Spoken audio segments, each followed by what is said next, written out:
Assalamualaikum warahmatullahi wabarakatuh. Perkenalkan, nama saya Sriwandi Manadi dari kelas 2F. Jurusan Pendidikan Guru Sekolah Dasar, Fakultas Ilmu Pendidikan Universitas Negeri Gorontalo. Dengan dosen pengampu Bapak Muhammad Sarlin, SPD MPD. Assalamualaikum warahmatullahi wabarakatuh. Perkenalkan, nama saya Sriwandi Manadi dari kelas 2F. Nah, jadi di sini saya menjelaskan tentang perbedaan antara sistem pendidikan di Indonesia dengan sistem pendidikan di Jepang. Yang pertama yaitu saya menjelaskan tentang sistem pendidikan di Indonesia, yang dimana di Indonesia adalah seluruh pendidikan yang diselenggarakan di Indonesia, baik itu secara terstruktur maupun tidak terstruktur. Di Indonesia semua penduduk wajib mengikuti program wajib belajar pendidikan dasar selama 9 tahun, 6 tahun di SD dan 3 tahun di sekolah menengah. Yang pertama, pada saat ini pendidikan di Indonesia diatur melalui Undang-Undang Nomor 20 Tahun 2003 tentang Sistem Pendidikan Nasional. Pendidikan di Indonesia terbagi ke dalam 3 jalur utama, yaitu formal, non-formal, dan informal, yang dimana pendidikan juga dibagi ke dalam 4 jenjang, yaitu anak usia dini, dasar, menengah, dan tinggi. Jenjang pendidikan adalah tahapan pendidikan yang diterapkan berdasarkan tingkat perkembangan secara tadi, tujuan yang akan dicapai atau kemampuan yang dikembangkan. Suatu pendidikan adalah kelompok layanan pendidikan yang menyelenggarakan pendidikan pada jalur formal, non-formal, dan informal pada setiap jenjang dan jenis pendidikan. Yang pertama yaitu pendidikan formal adalah jalur pendidikan yang terstruktur dan berjenjang yang terdiri atas pendidikan dasar, pendidikan menengah, dan pendidikan tinggi. Yang kedua yaitu ada pendidikan non-formal, adalah jalur pendidikan di luar pendidikan formal yang dapat dilaksanakan secara terstruktur dan berjenjang. Dan ketiga yaitu ada pendidikan informal, adalah jalur pendidikan keluarga dan lingkungan. Selanjutnya yaitu menurut para ahli Aristoteles mengatakan bahwa pendidikan adalah salah satu fungsi dari suatu negara dan dilakukan terutama setidaknya untuk tujuan negara itu sendiri. Negara adalah institusi sosial tertinggi yang mengamankan tujuan tertinggi atau kebahagiaan manusia. Pendidikan adalah persiapan atau bekal untuk beberapa aktivitas atau pekerjaan yang layak. Pendidikan semestinya dipandu oleh undang-undang untuk membuat sesuai dengan hasil analisis psikologis dan mengikuti perkembangan secara bertahap, baik secara fisik atau secara mental. Dan selanjutnya menurut Kamus Besar Bahasa Indonesia, pendidikan adalah proses perubahan sikap dan tata laku seseorang atau kelompok orang dalam usaha mendewasakan manusia melalui upaya pembelajaran dan pelatihan seperti proses, cara, dan pembuatan mendidik. Yang ketiga yaitu Khajar Dewantara mengatakan bahwa menurutnya pendidikan adalah suatu tuntunan di dalam tumbuhnya anak-anak. Maksud dia adalah bahwa pendidikan menuntut segala kekuatan kodrat yang ada pada peserta didik agar sebagai manusia dan anggota masyarakat dapat mencapai keselamatan dan kebahagiaan hidup yang setinggi-tingginya. Dan juga menurut Swedi Jarto, ia mengatakan bahwa rendahnya mutu atau kualitas pendidikan di samping disebabkan oleh karena pemberian peranan yang kurang profesional terhadap sekolah, kurang memadai perencanaan, pelaksanaan, dan pengelolaan sistem kurikulum.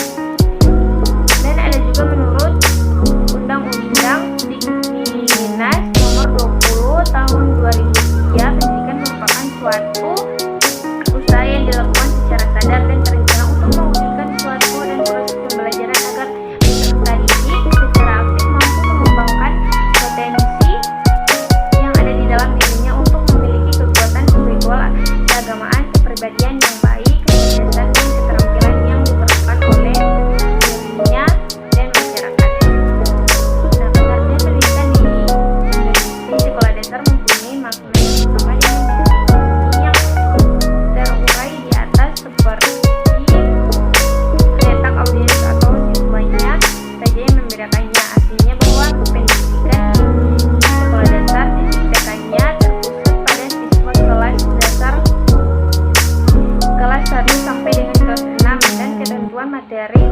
pokok bahasanya diatur tersendiri dalam GBPP atau garis-garis besar program pengajaran, sehingga pendidikan di sekolah dasar dengan ruang lingkupnya mencakup materi KSD-an yang sampai akhir hayat sebagai pendidikan lanjutan dengan tujuan yang sama, seperti uraian pada Undang-Undang Nomor 20 Tahun 2003 tentang Sistem Pendidikan.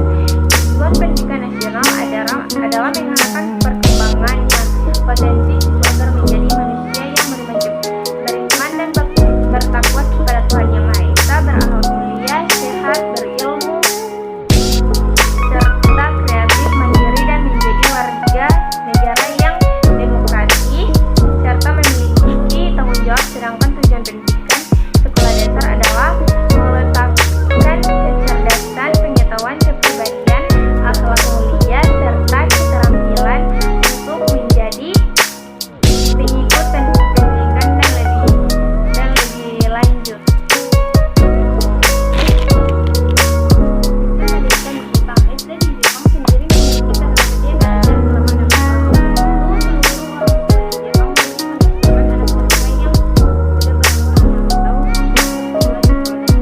Kewajiban tersebut sudah diatur berdasarkan konstitusi yang ada di negara Jepang. Yang pertama, yaitu belajar sopan santun saat masih kecil dibandingkan belajar nilai pengetahuan. Di berbagai negara sering sekali mereka berlomba untuk mendidik siswa mereka, bahkan sejak kelas SD agar menjadi pintar membaca, menulis, dan pada akhirnya lulus ujian kenaikan kelas.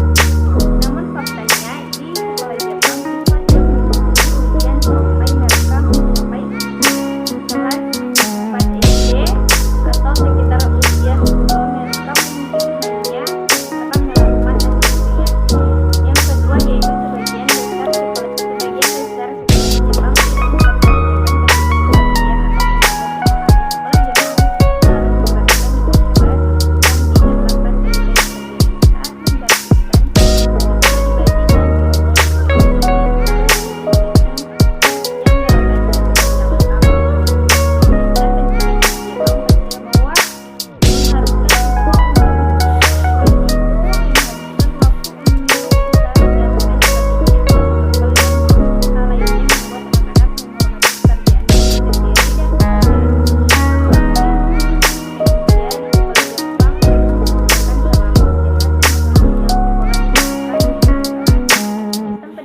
yang melakukan yang terbaik untuk memastikan bahwa para siswa makan makanan yang sehat dan seimbang. 4. Tingkat kehadiran sekolah di Jepang adalah sekitar 99%. Sudah bukan hal yang aneh bila kita pernah tahu atau justru pernah membolos sewaktu kita sekolah. Namun siswa Jepang tidak pernah membolos, juga jarang sekali terlambat di kelas. Selain itu, sekitar 91% siswa di Jepang melaporkan bahwa mereka tidak pernah mengabaikan apa yang diajarkan oleh guru. Nah, selanjutnya yaitu perbedaan sistem pendidikan Indonesia dengan Jepang. Yang pertama yaitu jam sekolah. Jika di Indonesia siswa SD masuk sekolah pada pukul 7 atau bahkan jam 6.30 jam belajar, di Jepang baru dimulai pukul jam 8 dan berakhir pada jam 3 sore. Dan selanjutnya ada ujian. Beda dengan di Indonesia yang kerap menjadikan ujian sebagai acuan, bahkan sejak baru masuk sekolah dasar, siswa di Jepang baru mulai mengenal ujian di kelas 4 SD atau berumur 10 tahun. Sementara 3 tahun pertama dihabiskan siswa dengan fokus pada pelajaran tata krama. Dan heran jika tingkat kedisiplinan di negara tersebut terbilang tinggi berbanding terbalik dengan di Indonesia. Yang selanjutnya itu ada mata pelajaran sekolah. Dibandingkan di Indonesia, pendidikan dasar di Jepang memiliki mata pelajaran yang jauh lebih sedikit. Ini menyebabkan siswa bisa lebih fokus dalam belajar dan tidak merasa tertekan dengan pelajaran. Nah, sementara itu di Indonesia banyak mata pelajaran yang jarang membuat siswa merasa tertekan, stres, dan jenuh. Selanjutnya, belajar berpikir kritis. Sementara siswa di Jepang diajarkan untuk berpikir kritis, bahkan sejak di jenjang pendidikan dasar, para siswa di Indonesia cenderung dihadapkan oleh hafalan dan hafalan terus. Selanjutnya ada perlengkapan sekolah. Keunikan lainnya dari pendidikan dasar di Jepang adalah sekolah di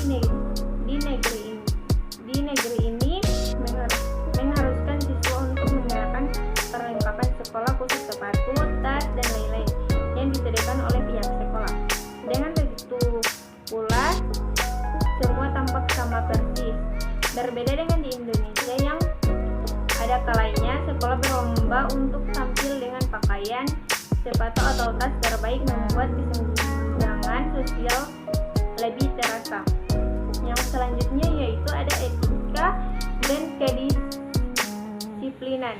Siswa di Jepang baru bisa mengikuti ujian mata pelajaran jika sudah kelas 4 SD atau berumur 10 tahun. Selama 3 tahun mereka dinilai seberapa pintar ilmu pengetahuan, tapi mereka difokuskan untuk belajar tata krama.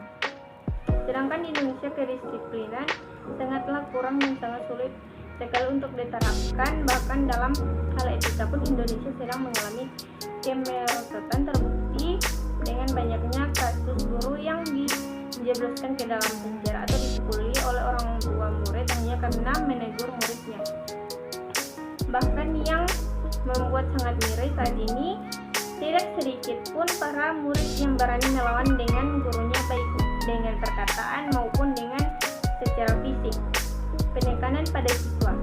Murid-murid di Jepang diajarkan untuk bisa berpikir kritis dalam kegiatan belajar mengajar. Sedangkan para siswa di Indonesia mulai dari tingkat SD sampai tingkat atas selalu dihadapkan dengan hafalan. Dan selanjutnya ada transportasi di Jepang mulai dari sekolah dasar hingga tingkat atas dilarang keras menggunakan kendaraan bermotor baik roda 2 atau roda 4 di sekolah. Siswa di Jepang bisa berangkat menggunakan transportasi umum seperti kereta, bis, ataupun sepeda. Bahkan siswa di Jepang juga banyak memilih untuk berjalan kaki menuju ke sekolah. Sedangkan di Indonesia saat ini hampir banyak siswa ke sekolah membawa kendaraan roda 2 ke sekolah, bahkan banyak siswa yang membawa kendaraan roda 4 ke sekolah. Sebenarnya banyak perbedaan sistem pendidikan di Indonesia dan di Jepang. Nah, jadi menurut saya salah satu yang kita patut dicontohi dalam sistem pendidikan di Jepang, yaitu yang patut juga kita tiru, yaitu yang pertama 3 tahun sekolah pertama tanpa ada ujian atau tes. Kalau di Indonesia sejak taman kanak-kanak pun pasti ada ujian untuk mengevaluasi kemampuan siswa setiap akhir semester. Tapi siswa di Jepang tidak diberikan ujian sampai tahun keempat mereka sekolah, karena di 3 tahun pertama anak-anak diajarkan tentang sopan santun terlebih dahulu. Menurut budaya Jepang, mengajarkan sopan santun kepada orang sejak muda lebih penting daripada melakukan serangkaian ujian. Dan selanjutnya adalah tidak ada petugas kebersihan sekolah. Siswa di Jepang diharuskan membersihkan kelas atau